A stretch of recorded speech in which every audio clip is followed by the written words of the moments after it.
Yo, do not attempt to adjust your dial. Ba-da-bum-bum-bum. It's your boy Big Vern. This is App Stupid, the fastest growing sports and entertainment show on these YouTube streets. You're welcome. Holla at us. Boy Big Vern, y'all know what they do. Coming to you live from the App Stupid Studios on a Sunday. Make some noise for us. As always, our first segment, we talked about the PBC and how sad last night was, and Jamal Charlo is getting love for beating up a dude named Cornflakes. I can't make this up. This dude had to go on a 6-fight winning streak just to qualify to be one of the worst opponents that Jamal Charlo has ever faced since 2015. This is disgusting. Not going to harp on that. I'm going to pivot from the world of boxing. Going to talk some Indiana, the Indiana Pacers. They vanquished the Knicks. And number one, I'll take my victory lap because I told people that the Pacers destroyed the Knicks. And when they destroyed the Knicks, I was making a reference to the endurance and the stamina of the New York Knickerbockers because they had to play up-tempo basketball for 7 complete games. They were not going to do that. When I saw cracks in the armor in game 4 before game 5, I knew that they did not have it in them to keep up that dogged pace. And so they say goodbye to the weak-ass New York Knicks. And we'll go ahead and get more into this when we come back from a quick 20.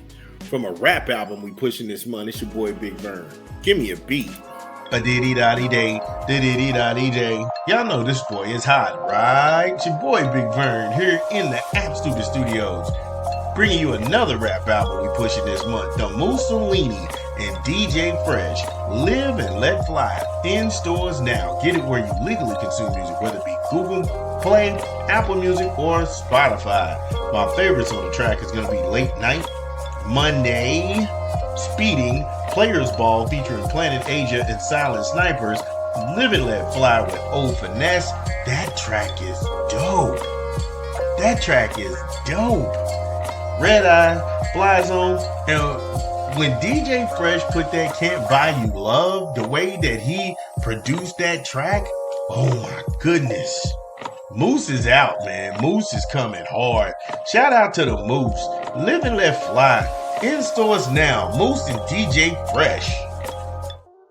Shout out to Moose. Shout out to DJ Fresh doing their thing.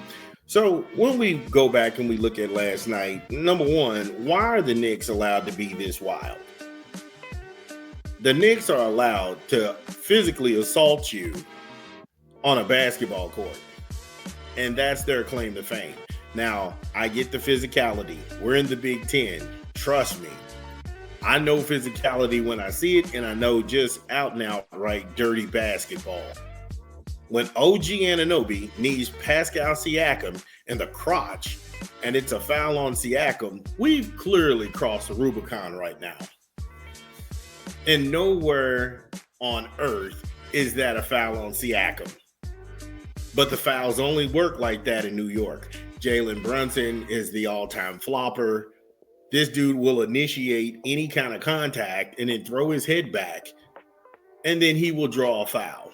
Now, the NBA Rules Committee, they say for flopping, you will get hit with a technical foul. The other team will get the ball, and they'll get 2 free throws out of it. None of that has happened to Jalen Brunson. You'll give me this made-up stat how in the fourth quarter, this dude is one of the all-time elites. Stop it. And also, if you foster that same opinion, what's the difference if a guy goes up and you take away his clearing space for him to land? That can't be considered a foul either because Pascal Siakam went straight up. OG Anunoby need him in the crotch. So I can encroach on a dude's landing space. You see where I'm going with this? And only Knicks fans will sit here, bellyache, bitch, and moan how they got robbed. You didn't get robbed. Not at all. You got what was coming to you. Jalen Brunson was out there headbutting people. He headbutted Andrew Nimhard, and he got away with it. Again, I felt like the league was trying to prop up the New York Knicks to get them over the hump for one last hurrah. Josh Hart, he's just wild for no reason. And him picking up 3 fouls didn't help anybody out. And be honest with you, last night he should have fouled out. I don't know why in the world he ended the game with 3 fouls. He didn't do much at all. And can we stop for 1 minute with this whole sanctimonious garbage about he benched himself to it's a selfless team act and blah, blah, baloney. He had to come off the bench because he couldn't guard anybody. And his offense is non-existent in this series. That's why he came off the bench. I watched these guys try and break Jason Tatum's leg. The mindless Knickerbocker fans cheered their carnage. I watched these degenerates get overly aggressive with the Pistons. So yes, am I happy New York is gone? Of course. And the league is better for it. The Royal Rumble had to come to an end sometime. Tell you what, give me a quick 20 and we'll get on the other side of the content. It's your boy Big Vern. It's your boy Big Vern coming to you live from the App Stupid Studios. We got another rap album. I know it's like Christmas around here. Amir Ali, High Street, in stores now. Get it where you legally consume music, whether it be Apple Music, Google Play, or Spotify.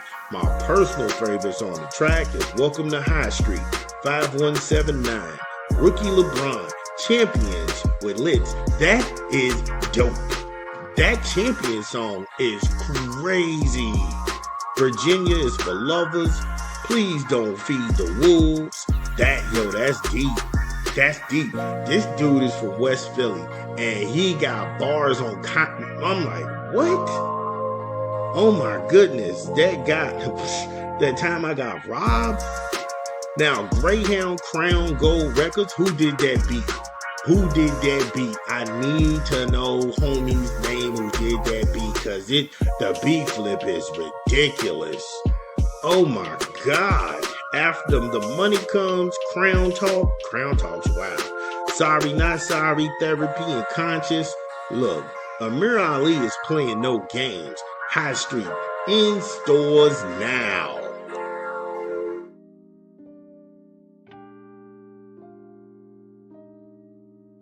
Really a good album. So when we left off on the other side of the content, we were talking about the New York Knicks and the Royal Rumble that they were actually running, and Adam Silver being feckless and scared to actually drop the hammer on these guys.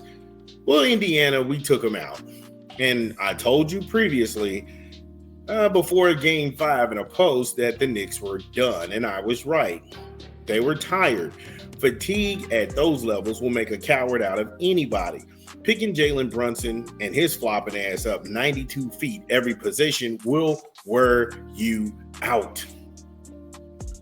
And for people who never played basketball, they don't understand that constant pressure, that constant feel like that encroachment of somebody actually hanging on you, playing defense, and not giving you a moment time to even get your breath. That will wear any ball handler out. And the Pacers had the fortune to switch not only Nimhard, but also put Nesbitt on there, put Shepherd on him. Then they was going to go ahead and put Halliburton on him. They kept giving him different looks. They kept giving him different looks. So the Knicks, they went 47% in game shooting, 41 of 86. And that's one they had to have. That's a game that they needed to have to force the series to a game 7. But when you have 17 turnovers, that's more than fatigue. That's just inexcusable by any stretch of the imagination. Not only were the Knicks beaten physically, but mentally. As soon as they would score, they would give up points immediately in transition. Indiana would not allow them to set their defense, And Indiana wouldn't allow them to celebrate making a three because guys were already running back, getting back down court. And that's discouraging. That's discouraging when you're trying to get this team over the hump, get them to a game 7 where you might have a shot in the Garden. And it just didn't happen. The rebounding in the first half, that kept the game close. However, you can't keep that going forever. 6 offensive rebounds in the second half just isn't going to cut it. And that's going to wear you down when you become one and done, no matter who you are on the floor or where you are. If a guy shoots an ill-advised 3 and now the Pacers have the ball, they're going the opposite direction, I've got to actually sprint down, try to make a play, and then hopefully hold them up in transition so the rest of my team can get back. That does not happen. Of all the stuff that they kept saying about Mitchell Robinson, that dude was tired. His mouth was open. He was beaten because they don't allow you to get settled. They don't allow you to get settled. And again, I do this. I'm the best in the world. Just go along with it. You'll be right in the end. That's why I never talk trash. In the comments, I always like to talk to true believers. Karl-Anthony Towns, he struggled all night. 8 of 19 from the floor, 0 of 4 from downtown. He finished with 22 points. It was the hardest 22 points I think he's ever had to score in his NBA career. The senseless fouls he kept accumulating by just doing baffling, dumb shit. 4 fouls and 2 turnovers isn't going to cut it. And you're trying to force a game 7. He looked exhausted. He looked frustrated. Jalen Brunson, he was also on the struggle bus in game 6. 8 of 19 from the floor, 2 of 7 from downtown. He finished with 19 points.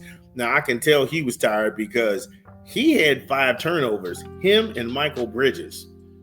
They were like the shadow MVP for the Pacers. And I'm not going to go all in and say the Pacers, they didn't do anything to capitalize on the momentum. No, the Pacers did everything they needed to do to vanquish the New York Knicks. They did everything they needed to do to get rid of the New York Knicks. And trust me, it's a better finals for the Pacers v. Thunder than it would be Thunder v. Knicks. If it was Thunder v. Knicks, they would be beaten in 4 games. This has the potential to go 7 games because you have 2 teams that will get after it. And this is what NBA fans have been clamoring they want to see. They don't want to see 3 all-stars on one team. They're ready for team basketball. They're ready for guys to go match up head-to-head and see how this thing turns out. I'm ready for it myself. But all the Knicks, like I said, the Knicks only got 20 points and scoring from the bench. They were dead tired. And don't give me that Tom Thibodeau is this defensive savant, because the worst time to find out you don't have a bench is when you actually need it in the playoffs. He should have been playing these guys after the All-Star break.